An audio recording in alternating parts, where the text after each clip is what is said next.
사순절 제37일 말씀 묵상을 시작합니다. 오늘은 예수님의 머리에 씌어진 가시관을 묵상하며 그 고통 속에 담긴 주님의 사랑을 깊이 느껴보는 시간 되시기를 바랍니다. 하나님의 말씀은 마태복음 27장 27절부터 31절입니다. 이에 총독의 군병들이 예수를 데리고 관정 안으로 들어가서 온 군대를 그에게 모으고 그의 옷을 벗기고 홍포를 입히며 가시관을 엮어 그 머리에 씌우고 갈대를 그 오른손에 들리고 그 앞에서 무릎을 꿇고 희롱하여 이르되 유대인의 왕이여 평안할지어다 하며 그에게 침뱉고 갈대를 빼앗아 그의 머리를 치더라. 희롱을 다 한 후 홍포를 벗기고 도로 그의 옷을 입혀 십자가에 못 박으려고 끌고 나가니라. 아멘. 몇 해 전 가을 산행길에서 있었던 일입니다. 계곡물이 유난히 맑아 보여 잠시 발을 담갔는데 물속에 잠긴 밤 가시를 보지 못한 채 들어갔다가 발바닥에 가시를 찔리고 말았습니다. 한두 개쯤 박혔겠지 그렇게 생각하고 산행을 계속했는데 갈수록 따끔거리는 통증이 심해졌습니다. 산행을 중단하고 집에 돌아와서 돋보기로 발을 들여다보니 놀랍게도 아주 작은 가시들이 수십 개나 박혀 있었습니다. 그날 이후 2주 동안 가시를 하나하나 찾아서 빼내야 했습니다. 걸을 때마다 수십 개의 가시가 찌르는 고통은 정말 끔찍했습니다. 가시란 것이 일단 찌르면 더 깊이 들어가며 찌르지요. 겨우겨우 찾아서 하나씩 빼내서 이제 가시를 다 빼내었다 생각했는데 발바닥 두 군데가 계속 아팠습니다. 아직도 가시 2개가 남아있는 것이죠. 외과 선생님도 끝내 찾아내지 못하셨습니다. 아픈 채로 또 며칠을 살다 보니 아프지도 않은 게 가시들이 제 살과 하나가 되었나 봅니다. 가시가 제 몸의 일부가 되어버린 것이겠죠. 그때 가시들을 빼면서 예수님이 쓰신 가시관이 생각났습니다. 지금껏 십자가에 못 박히신 손과 발만 떠올렸지 머리에 씌어진 가시관의 고통은 한 번도 진지하게 묵상해 본 적이 없었거든요. 로마 군인들이 예수님의 머리에 가시관을 씌우고 때렸을 때 가시들은 예수님의 머리에 얼마나 깊이 박혔을까요? 예수님께서 무거운 십자가를 지시고 넘어지실 때마다 십자가 위에서 질식의 고통으로 몸부림치실 때마다 그 가시는 점점 더 깊이 예수님의 머릿속으로 파고들었을 것입니다. 그 모습을 떠올리니 예수님의 아픔이 제 마음을 먹먹하게 했습니다. 왜 하필 가시관이었을까요? 사실 로마 군인들이 예수님께 더 큰 치욕과 수모를 주기 위해서는 금종이 은종이를 붙여서 그럴듯하게 만든 가짜 왕관을 씌워서 예수님을 웃음거리로 만드는 편이 더 나았을 텐데요. 여러분, 사람은 찔린 만큼 찌르려고 하지요. 누군가 가시로 나를 찌르면 내가 찔린 만큼 나도 다른 사람을 찌르기 위해 내 마음에 가시가 돋아납니다. 그런데요, 내 마음에 가시가 돋아나면 그 가시는 내 마음도 찌르겠지요.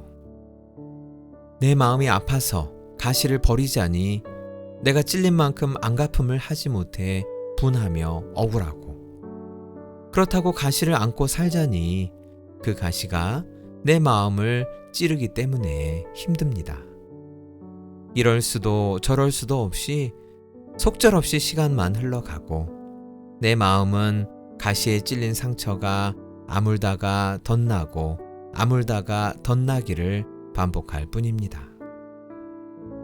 나중에는 가시에 찔려도 아픔에 무감각해지지요. 가시가 나의 일부가 되어버렸기 때문입니다. 미움과 분노는 그렇게 찌르는 동시에 찔리는 것이 됩니다. 예수님은 우리에게 원수를 사랑하고 우리를 박해하는 사람을 위하여 기도하라고 말씀하셨습니다. 많은 사람들이 이 말씀을 가지고 불가능한 가능이다, 가능한 불가능이다 라며 논쟁을 벌입니다. 그러나 예수님은 기도하라고 하셨지 이해하라, 설득하라, 납득하라고 하시지 않으셨습니다. 기도할 수 있으니 기도하라고 말씀하셨습니다. 도저히 할 수 없을 것 같은데 우리가 어떻게 원수를 사랑하며 나를 박해하는 사람을 위해 기도할 수 있을까요? 예수님께서 머리에 가시관을 쓰시고 예수님 머리에 가시가 박힘으로써 나의 가시를 대신 가져가셨습니다. 내 가시들은 모두 예수님의 머리에 박혀 있습니다. 그래서 원수를 사랑하고 나한테 못되게 굴는 사람을 위해 기도할 수 있습니다. 찔리면 내 마음에 가시가 돋아납니다. 사람에게 이건 정말 어쩔 수 없나 봐요. 하지만 도저히 기도할 수 없는 사람을 위해 기도할 때 내 마음도 찌르고 그 사람도 찌르는 가시들이 예수님 머리에 박힙니다. 이를 위해서 예수님은 가시관을 쓰셨습니다. 십자가로 가는 길, 예수님은 그 가시관을 쓰고 여러 번 넘어지셨습니다. 넘어질 때마다 가시가 땅에 닿았고 더 깊이 박혔습니다. 십자가에 못 박히셨을 때 그 가시관은 십자가에 부딪혔고 그 고통은 더욱 깊어졌습니다. 예수님의 머리에 가시가 더욱 깊숙이 박히는 만큼 내 마음 깊숙이 박혀있던 가시는 빠져나옵니다. 찔린 만큼 찌르겠다는 마음이 회개로 바뀔 때 그 가시는 예수님의 머리로 옮겨갑니다. 그래서 예수님은 그 고통을 기꺼이 견디셨습니다. 여러분, 혹시 지금도 마음에 남아있는 가시가 있으신가요? 아무도 모르게 찔려있는, 이미 내 살 속에 파묻혀 익숙해져 버린 가시가 있으신가요? 그래서 가시가 찌르는데 그 아픔이 당연하다며 살아가고 있지는 않으신가요? 용서하지 못한 사람의 가시, 지우지 못한 상처의 가시, 해답을 얻지 못하는 인생 질문의 가시, 씁쓸한 기억의 가시, 이제 그만 주님께 내어드리시기 바랍니다. 예수님은 그 가시들을 위해 기꺼이 오늘도 가시관을 쓰십니다. 하나님께 기도드리겠습니다. 주님, 나의 가시를 가져가시기 위해 주님은 가시관을 쓰셨습니다. 가시에 찔리는 주님의 고통으로 가시에 찔리는 내 마음의 고통을 치유해 주셨습니다.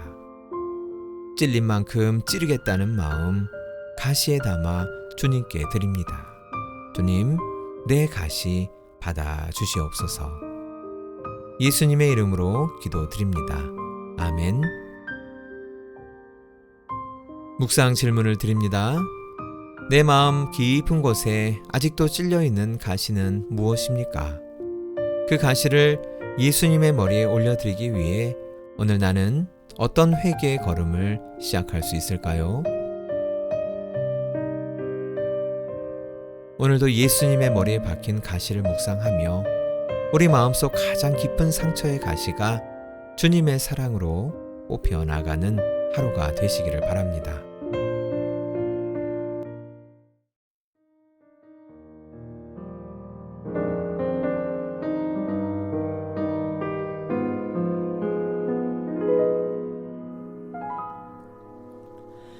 어느 날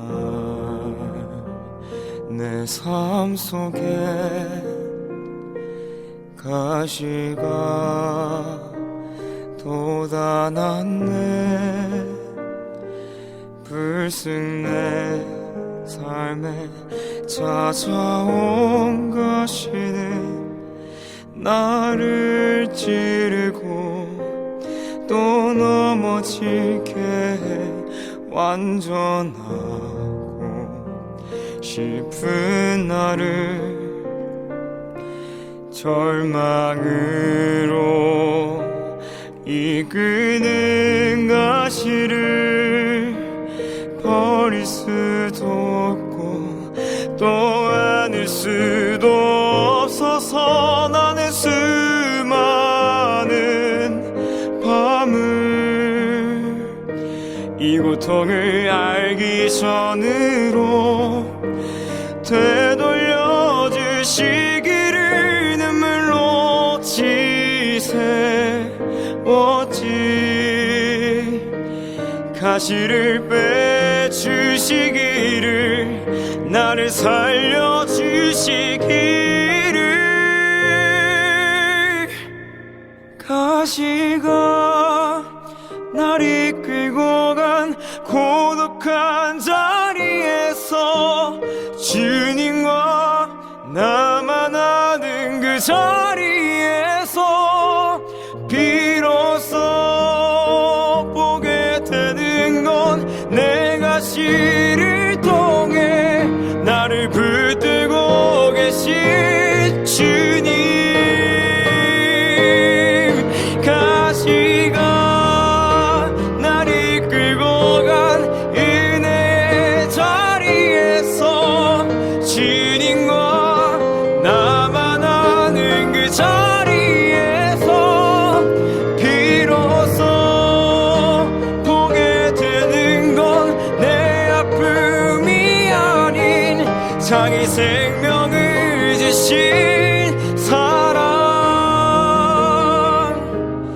비로소 보게 되는 건 내 아픔이 아닌 자기 생명을 주신